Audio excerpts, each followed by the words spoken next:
afternoon. This is Crystal. So listen, I wanted to get on here because I woke up this morning and I don't know, just okay. So have you ever, you have this idea, right? This idea in your mind, and I don't know, you have this idea and you're hyping yourself up, and then in the next few seconds, you start to doubt yourself. Fear starts to step in. Everything that could go wrong, you start to think about it. You start to play out every single scenario that can go wrong with the plan, the idea that you just received, right? So this happened to me this morning. And so a little bit of my backstory, and that is I have been paralyzed for years. Paralyzed with fear, paralyzed with being myself and growing into the woman that God has created and destined for me to be. So the pattern for me, it goes a little something like this. So I'll get an idea, and I will get a very detailed idea, and I know that comes from God. I really do believe it comes from the Holy Spirit. And so I'll get this idea of something to do, right? It can be a business idea. It can be a strategy. It can be a different technique. Like, I just can get this idea of doing something, and I'll think about it. And in another video, I shared that I am an overthinker. If you're an overthinker, just kind of put that in the chat. Me too, girl. Just kind of put that in the chat, in the comment section. I'm an overthinker. And so I'll get the idea, and then I'll think about everything that could go wrong with that idea, which is not necessarily a bad thing to think about. This is what I would like to do. What are some possibilities that some things can go wrong? Because in thinking on that line, it can help you to be proactive and problem solve, get to be just kind of a forward thinker, okay? But in my case, the overthinking, I almost talk myself out of it. And a few times I have, it's like, Crystal, that's not going to work. That idea is great for someone else. How many of you have done it? How many of you have had an idea, and it sounds like, you know what, that could possibly work? And then you think about it, you ponder on it, and then you're second guessing yourself, and then you allow fear to set in, and then you just talk yourself out of it. You thought yourself out of doing it, and then you think that is a good idea, but for someone else. Okay, well, let me encourage you. Number one, fear is paralyzing. Fear is paralyzing. I am coming to a place in my life where I am tired of being stuck. I am tired of being paralyzed. I am tired of repeating the same patterns. I'm tired of it.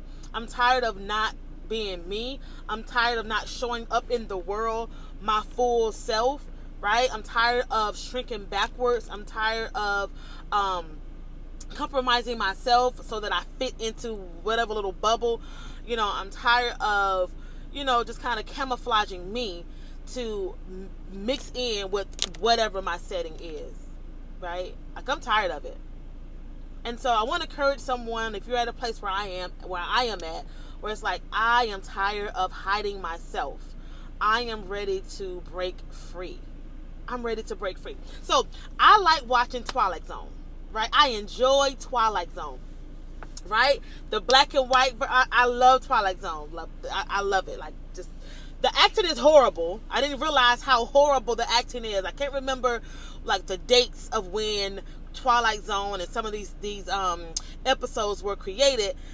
I know it was back in the day. I know it was a long time ago. It's black and white. The acting is horrible, but I still love it.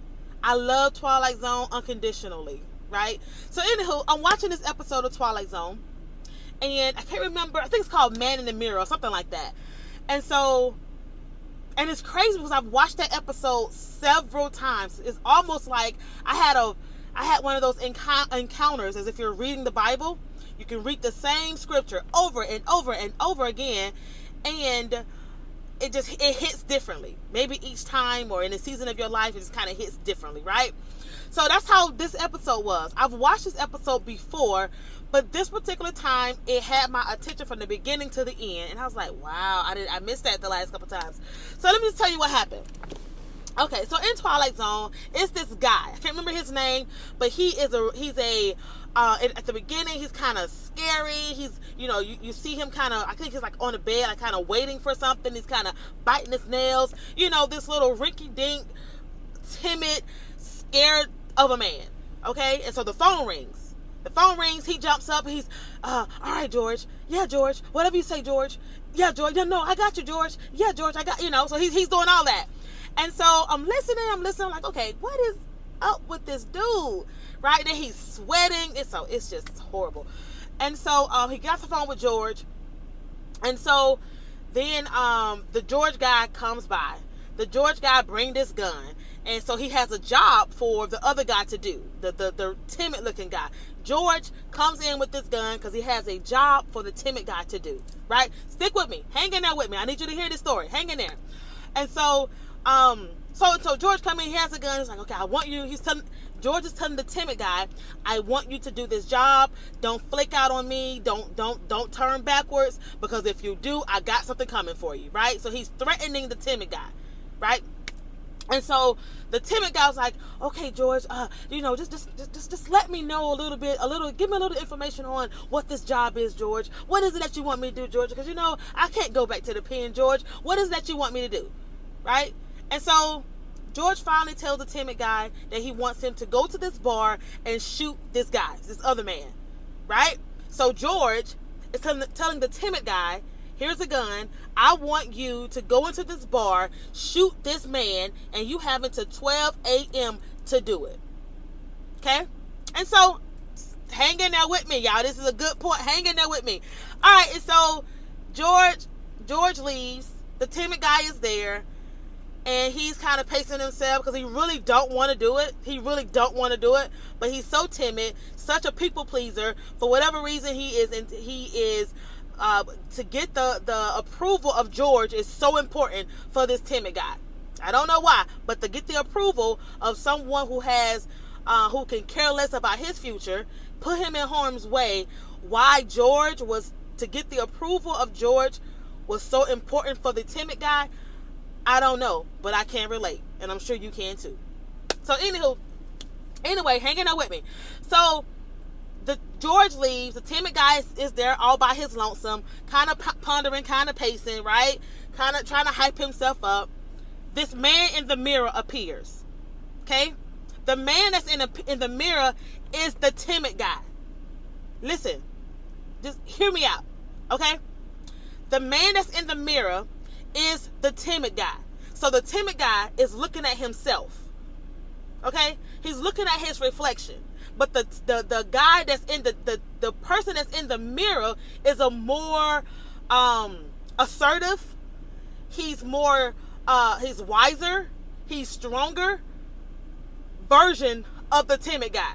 You with me? You with me? So you got the timid guy on one side of the mirror, and in the mirror, the reflection of the timid guy is a better version of himself. That has been locked away, y'all. That has been locked away. Hear me. Hear me. So, the timid guy is about to screw up his life. The timid guy is giving in to this temptation and is giving in to his people-pleasing self, and is about to ruin his life. Right?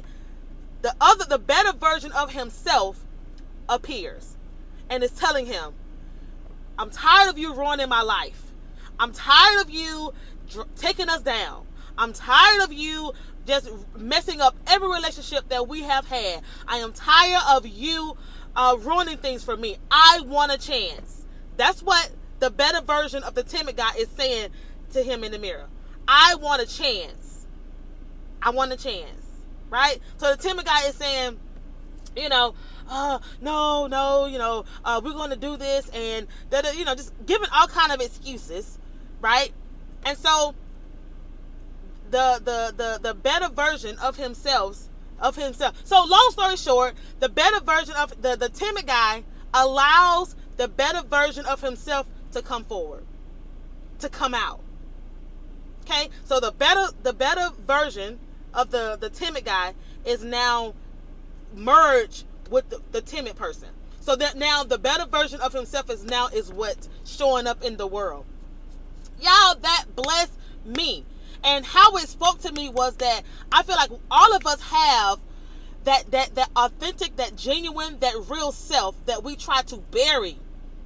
We allow horrible relationships. We'll allow people's opinions, we'll allow people's thoughts of us to bury us, to bury the inner us deeper and deeper and deeper inside. And then all that we kind of show up into the world is this false sense of self, this more timid version of ourselves, this more, this paralyzed, watered down person of ourselves is what show up into the world. And that blessed me. And so back to my point is, I am tired of being paralyzed with fear. I am tired of not taking chances because I'm afraid of what people are going to think. Right? Like, I'm tired of that. So this morning, there's a project that I'm working on. Right?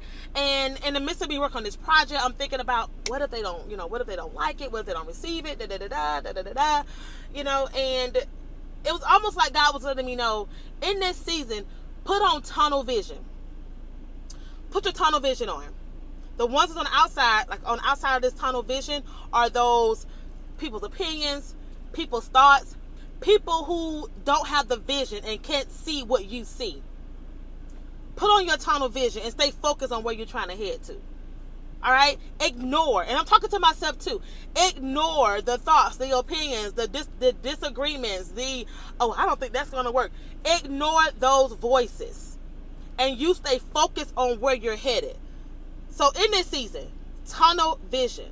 You have the idea. God gave you the idea. God gave you the strategy. Work the strategy. Work the strategy with your tunnel vision on. Right? And not even paying attention to those naysayers. Because guess what's going to happen later on down the line? What's going to happen later on down the line is those naysayers are going to want to get on board. They're going to finally see your vision. So right now, the vision is inside of you, right? It's in here, and it's in here, right? So others can't really see it just yet. It's your responsibility to take what's here and put it out into the world to see. It's your responsibility to water it, to work it, to feed it, to put time into it, and so that it begins to grow and begins to be fruitful, and it becomes a reality for others to see.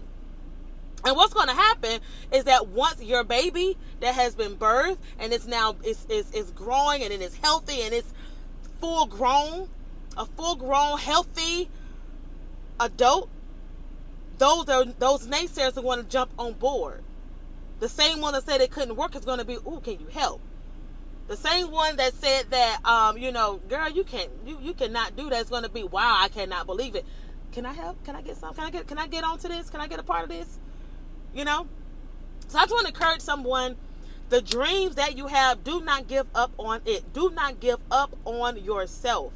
Don't give up on it, right? I know it's tempting to overthink yourself out of doing something. Very tempting, especially if that is your routine. If that's what you do, if that is your pattern, very easy to think yourself out of it, right? You're thinking about everything that can possibly go wrong before you even get started. I get it, and put on your tunnels, put that tunnel vision on, and stay focused on where you're headed. Stay focused on where you're headed. I am excited about my future. I am excited about this project. I am excited about where I am heading, and I want you to be excited about your future too. Be excited about your next project. Be excited about your next venture. Be excited about that. Okay? And you can't share your dreams with everyone. Everybody is not for you. Okay? And everybody can't see what you see. They don't have your vision. They don't have your insight. And so just because they can't see it doesn't mean that it can't happen. There's a song with I am horrible with remembering artist names. I can't remember the name and the name of the song, but there's a part in the song that says, and I'm gonna hope I don't butcher this. Watch, let them watch. Hold on. I'm gonna mess it up, so I'm not gonna even try it. But basically, what it's saying is, let the naysayers watch you do what they could not. That's what it was. Watch them. Let the naysayers watch you do what they could not do. I'm going to say it again because that was really good. Let the naysayers watch what you watch. Let them watch what you do what they could not. Let them watch you do what they could not. Let them watch you do what they could not. That's not my thing, y'all. That comes from a song. And I cannot remember his name. But it's a gospel artist that says that in one of his songs. Let them watch you do what they could not do. Right? It's on the tip of my tongue. I cannot say it. But anywho, just want to encourage somebody. Keep the dream alive. Keep hope alive. Like, for real. Keep pressing forward. Keep pressing forward.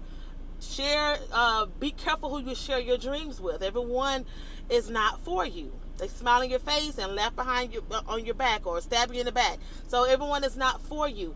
And just understand that everyone doesn't have the vision. They don't see what you see. But it's not for them to see it because that is for you. You know, what God has given you is for you to go work it. It's not for them.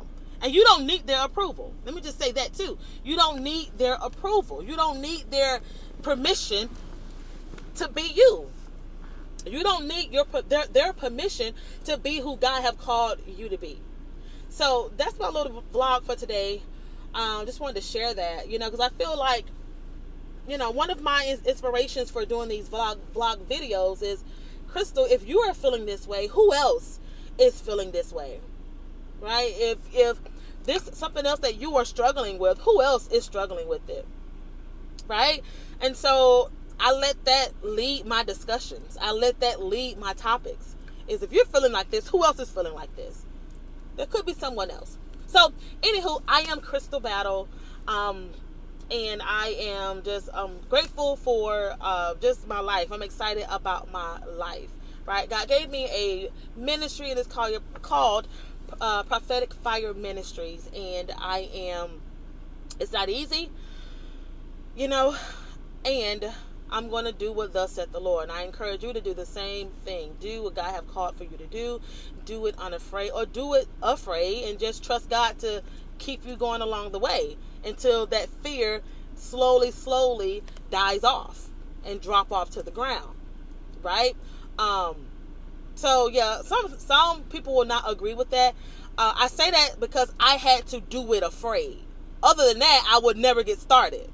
I will wait until I feel like I am brave enough, have enough confidence, and have enough, self-esteem to get started. I would never get started. So I'm just doing it afraid, trusting God's abilities, the Holy Spirit to lead and guide me. Until, I'll let, not even until, that's what's guiding me. That's what's leading me. Okay. So anywho, be blessed. I'm on here longer than I thought I was going to be, but I want to encourage somebody. Be encouraged, y'all. Go for your goals. Go for your dreams. Don't give up on you. Don't give up on you. You don't need permission from anyone to be you. Show up in the world your best self. Okay? Your best self. Show up in the world. Okay? It's time to stop hiding. Come out of hiding. Come out of hiding. Come out of hiding. Be your best self today. All right. Be blessed. Listen, how you can help me, how you can help my ministry, how you can help this page is by subscribing. Leave me a comment. I want to know your thoughts on this. And then, was it like, share it, something like that? Y'all know how this thing go. So anyway, be blessed. Talk with you all later. All right. Bye-bye.